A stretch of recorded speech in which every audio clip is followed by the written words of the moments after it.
Today, I'm going to talk to you about Lyme disease and a diagnostic test that we've been in the process of developing. Just a little background. Lyme disease can be treated with antibiotics. You get the classic case definition. You get a erythema migrans or bullseye rash at the site of the tick bite. You're readily diagnosed, treated with doxycycline, and cured. Well, unfortunately, that's not how it usually happens or often happens.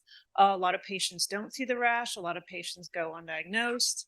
And a single course of antibiotic treatment does not necessarily cure the patient. And there are a significant subset of patients continue to have symptoms post-treatment, and those are called post-treatment Lyme disease patients. And in 2020, we had over 2 million people suffering from post-treatment Lyme disease in the United States alone. And this is prevalent throughout Europe as well. So the problem is that the currently recommended two-tier test is only good at detecting Lyme disease during a specific period of time. And that's basically the convalescent or early disseminated phase. And so what we have been working on is to develop a multiplex test that allows for detection of Lyme disease across the timeline, in addition to those patients who are suffering from post-treatment Lyme disease. So what we did was that we evaluated how antibody levels change over time after non-human primates were infected with Borrelia burgdorferi, shown here, which is the spirochete bacteria responsible for Lyme disease, and it's transmitted by ticks.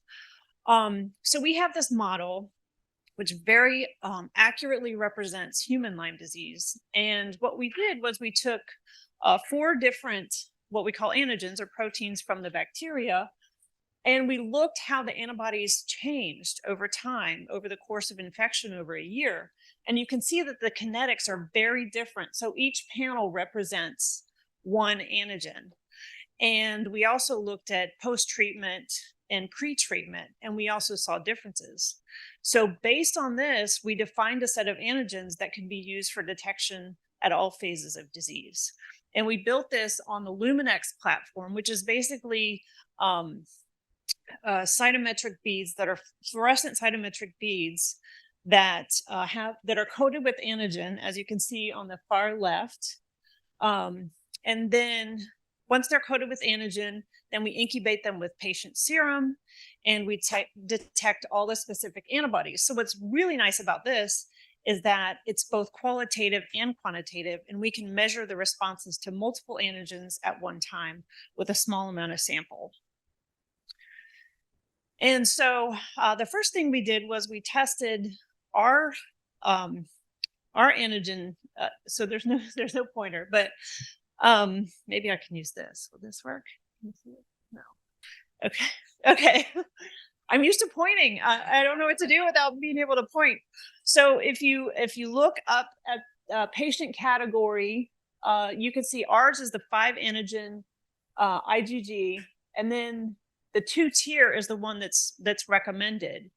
And if you look at the percent sensitivity in early acute Lyme for 2-tier, it's 7.1%. That's horrible.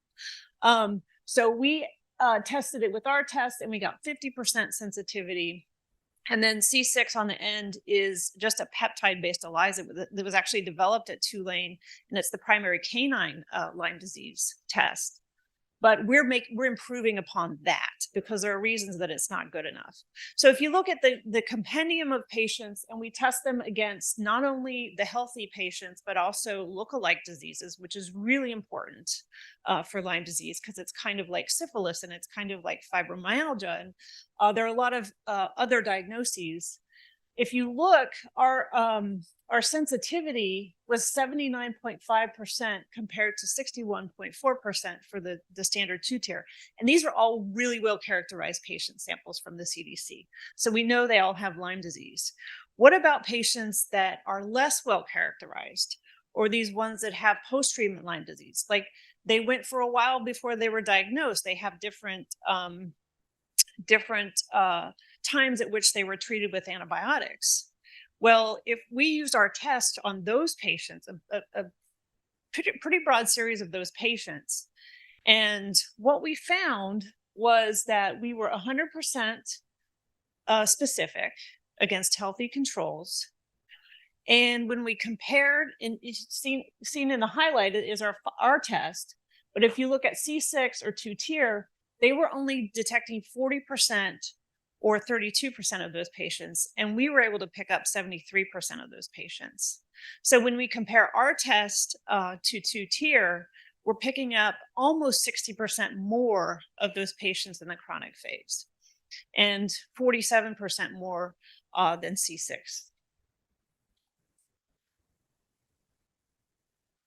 So at the point when we ran these sets of samples, we only had 5 antigens. We have now paired up with a company or a foundation, and added more tests to improve our test, added more antigens to improve our test in the early phase, and included IgM, which is an early phase antibody. So our intended use is for Lyme disease in every phase of disease. We include IgM and IgG in multiple antigen targets.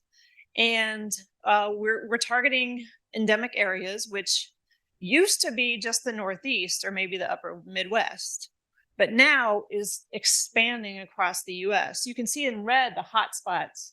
And the cases of Lyme disease are migrating both southward and westward. And so there's a lot of Lyme disease in Northern California now. We're seeing more in Virginia, North Carolina, Tennessee. There's a hot spot in Illinois. It's becoming very widespread. And there are about 3 billion tests run every year. So it's a big market. And the test that we've developed is both quantitative and qualitative, which is great. We know that our sensitivity is much better than the two-tier test. We've also shown that our test can be highly specific against not only healthy controls but lookalike diseases. And since these data were collected, we've also tested serum panels from the CDC, from a Lyme disease biobank, from Johns Hopkins, a study of patients over the longitudinal course of infection, and a Focus on Lyme biobank. And what's great is this platform is adaptable, so we can develop it to be used to detect European cases and also Asian cases. It's spreading throughout Asia as well. So our methodology is a Luminex-based immunoassay. These tests are run all the time in labs. It's a very common machine for labs to have. We can use serum or plasma, and it only requires 1 microliter. So we don't need a lot that's collected by venipuncture. We've had preliminary support from the NIH through an R21, R33 grant, and also from the Focus on Lyme Foundation. So in terms of our timeline, we are finalizing the assay now. We've developed, we've formed a company which is called LymeSeq, and it's based out of Arizona. We filed a provisional patent very recently. So once we complete our testing, then we're going to define an algorithm, and we use AI for that, and determine our sensitivity and specificity. That could be done within a week or 2, actually. So right now we're seeking investors and developing our commercialization plan. And our goal is to file a final patent and to go to the FDA. So like I said, we've filed a provisional patent.